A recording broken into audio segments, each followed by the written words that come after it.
नमस्कार, नमो बुद्धाय, जय भीम, जय पेरियार, जय जोहार साथियों। जागो पंच में आप सभी का बहुत बहुत स्वागत। जागो पंच लगातार आपके लिए लेकर आता है अंधविश्वास और पाखंड की पोल खोल। इसी पोल खोल में आज हम आपके लिए एक बहुत ही महत्वपूर्ण वीडियो लेके आए हैं जो अंधविश्वास और पाखंड की जकड़न को ख़त्म करेगा, समाप्त करेगा।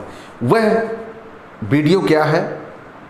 वह वीडियो है जो जिस धर्म में हम जकड़े हुए हैं, जिस धर्म में हम फंसे हुए हैं, जो धर्म हमें लगातार ठगने का काम कर रहा है, लूटने का काम कर रहा है, हमें बरगलाने का काम कर रहा है, उस हिंदू के नाम पर हमारा इस्तेमाल तो ये लोग करते हैं, लेकिन हमारे अधिकारों, हमारे साथ समानता, भाईचारे की बात नहीं करते।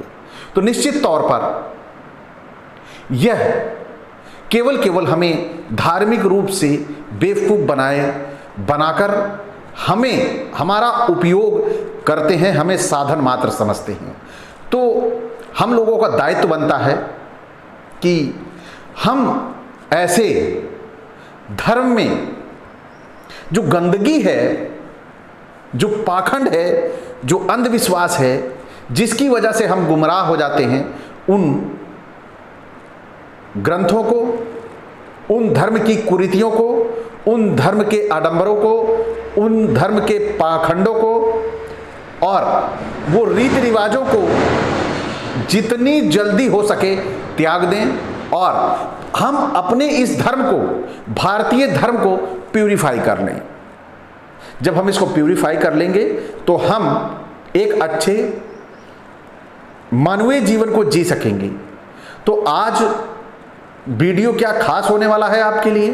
वो खास इसलिए होने वाला है क्योंकि जिन धर्म ग्रंथों, जिन उपनिषदों, जिन भाष्य टीकाओं की वजह से आज आप लोग गुमराह हो जाते हो बड़ी आसानी से, उसी ऋग्वेदादि भाष्य भूमिका को लेकर मैं आपके सामने आया हूं। इसमें क्या ऐसा है जो आपको लगेगा कि नहीं, यह न्यायोचित नहीं है? ऐसा हम यह कह के नहीं आ सकते। ऋग्वेदादि भाष्य यानी ऋग्वेदा जो पुस्तक है उसके अकॉर्डिंग, उसका भाष्य जो तैयार किया हुआ है वह ऐसे कैसे हो सकता है? क्या वह अमानवीय अश्लीलता पूर्व हो सकता है? नहीं, ऐसा नहीं हो सकता, लेकिन ऐसा है। इसीलिए मैं आज वो वीडियो आपके सामने लेके आया हूं और मैं आपको पढ़ के सुनाता हूं। यह लिया कहां से गया है? यह लिया गया है यजुर्वेद से।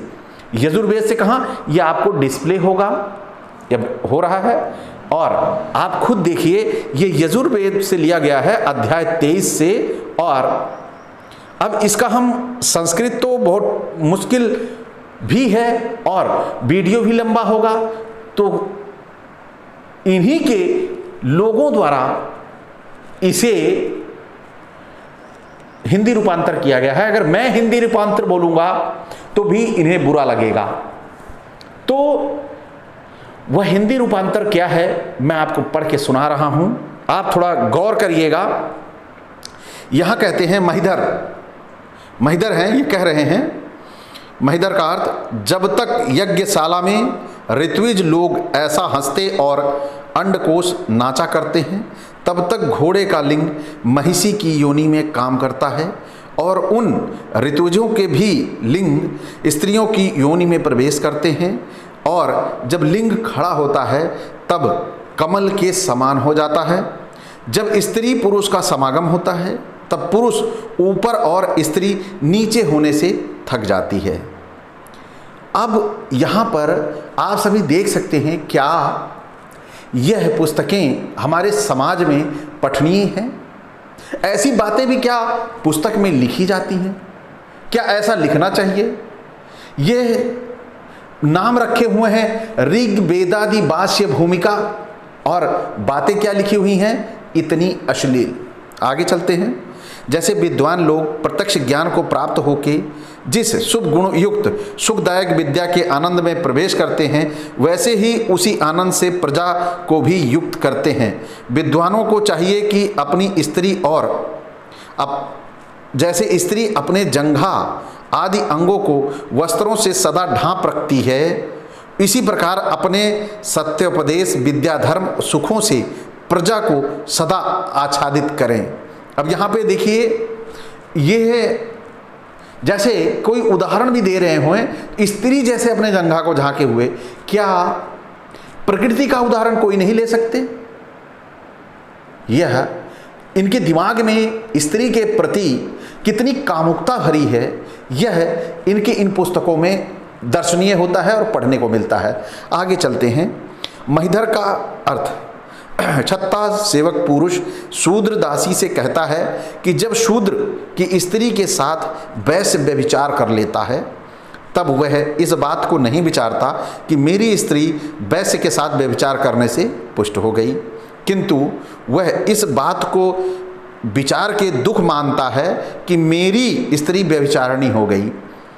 अब वह दासी छत्ता को उत्तर देती है कि जब शूद्र वैश्य को की स्त्री के साथ व्यभिचार कर लेता है, तब वैश्य भी इस बात का अनुमान नहीं करता कि मेरी स्त्री पुष्ट हो गई, किंतु नीच ने समागम कर लिया, इस बात को विचार के कलेश मानता है। वह इस बात से दुखी नहीं है कि यहाँ क्या हो रहा है, वह इस बात से दुखी है, वह इस बात से दुखी है कि आखिर वह सुखी क्यों है। यहाँ पर हमें ये देखने वाली बातें हैं कि यह लोग कैसे हैं, कैसे व्यभिचार को बढ़ावा देते हैं, कैसे अपने समाज में ऐसी बातें ऐसी पुस्तकों में स्वीकार करते हैं। क्या यह मानसिक दिवालिया हैं या मानसिक विकलांग हैं जो ऐसी पुस्तकों को लेके समाज में उनका नाम देते हैं ऋग्वेद आदि भाष्य भूमिका। कैसे इनके लेखकों को छूट है। आज यदि ऐसी कोई पुस्तक कोई ओबीसी एससी लिख देता है, या ओबीसी एससी जैसे मैं इस पुस्तक के बारे में बात कर रहा हूं, तो ये मुझे कह देंगे कहां से ऐसी पुस्तकें उठा के लाते हो, आप धर्म विरोधी काम कर रहे हो। लेकिन क्या ये धर्म विरोधी कृत्य नहीं है कि ये पुस्तक लिखी गई और आज समाज में ये पुस्तक है? इसकी हाई कोर्ट से सुप्रीम कोर्ट से इसके लिए कोई रोक तक ना आई, इसके ऊपर कोई एफआईआर तक ना हुई। सच्ची रामायण पे एफआईआर हो गई, ऐसी पुस्तकों पे एफआईआर क्यों नहीं हुई? आखिर कारण क्या है? इसके पीछे कारण है ओबीसी एससी अगर लिखेगा और वो बोलेगा, ऐसी पुस्तकें लिख देगा, तो निश्चित तौर पर उसे सजा या जेल हो जाएगी। लेकिन इसी तरह की पुस्तकें यदि वो ब्राह्मण है लिख देगा, तो समाज उसे सिर पर लेके ढोके घूमेगा।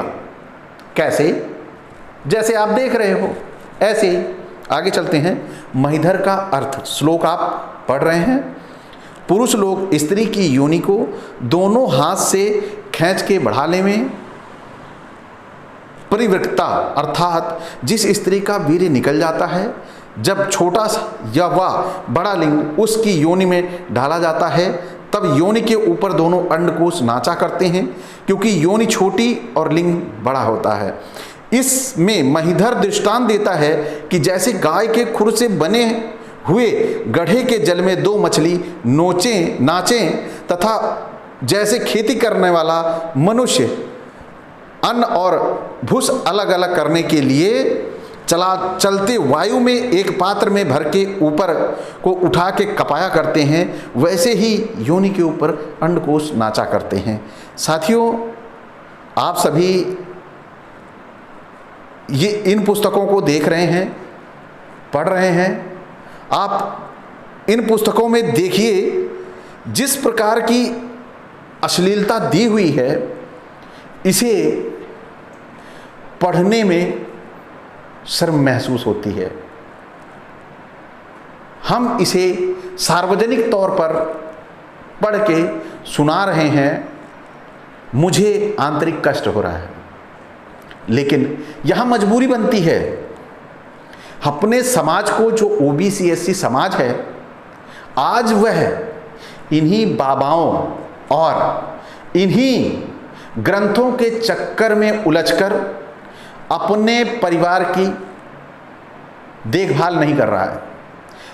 वो दौड़ा दौड़ा भाग के जाएगा उन बाबाओं के यहाँ, जो बाबा जहाँ पर अभी तक जाने पर लगभग 40-50 स्त्रियां, जैसे बागेश्वर धाम वाला है, वहाँ पर 40-50 स्त्रियां भाग चुकी हैं, भाग गई हैं, उनका कोई अता पता नहीं है। आखिर वह कहाँ हैं? ये क्यों हो रहा है? यह कौन समझेगा?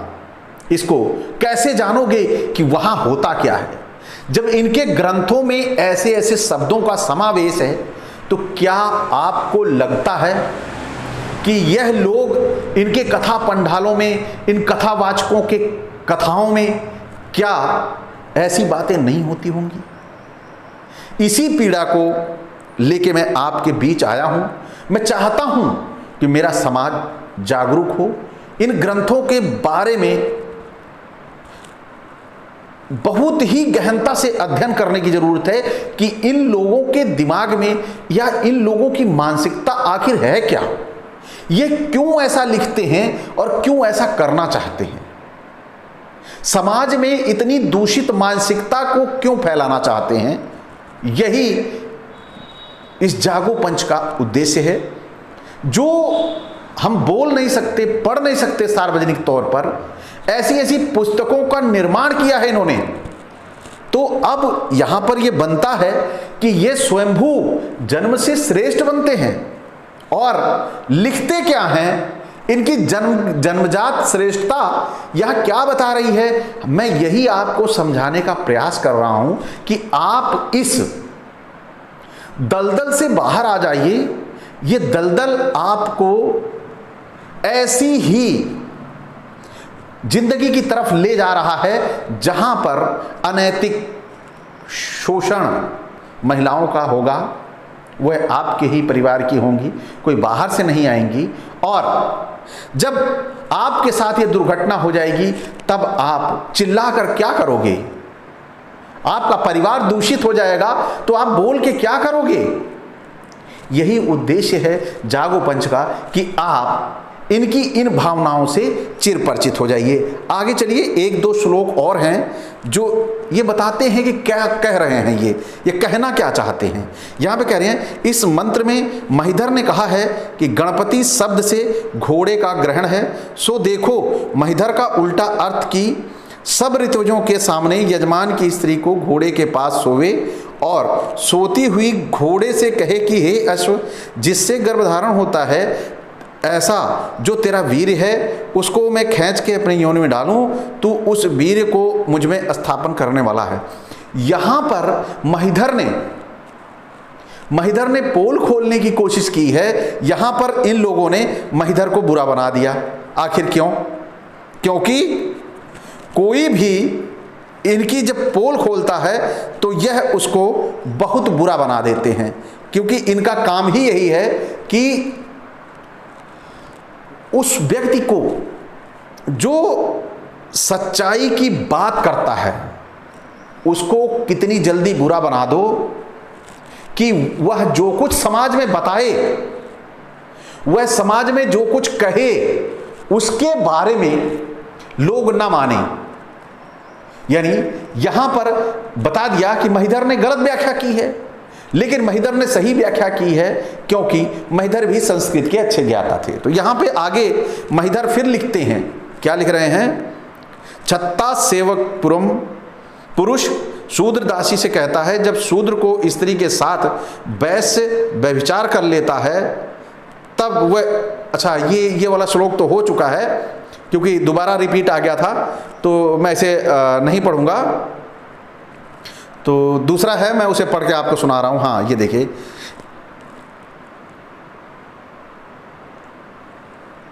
अब देखिए, इस मंत्र पर महिधर ने टीका की है कि यजमान घोड़े से कहता है, हे वीर्य के सेचन करने वाले अश्व, तू मेरी स्त्री के जंघा के ऊपर को करके उसकी गुदा के ऊपर वीर्य डाल दे, अर्थात उसकी योनि में लिंग चला दे।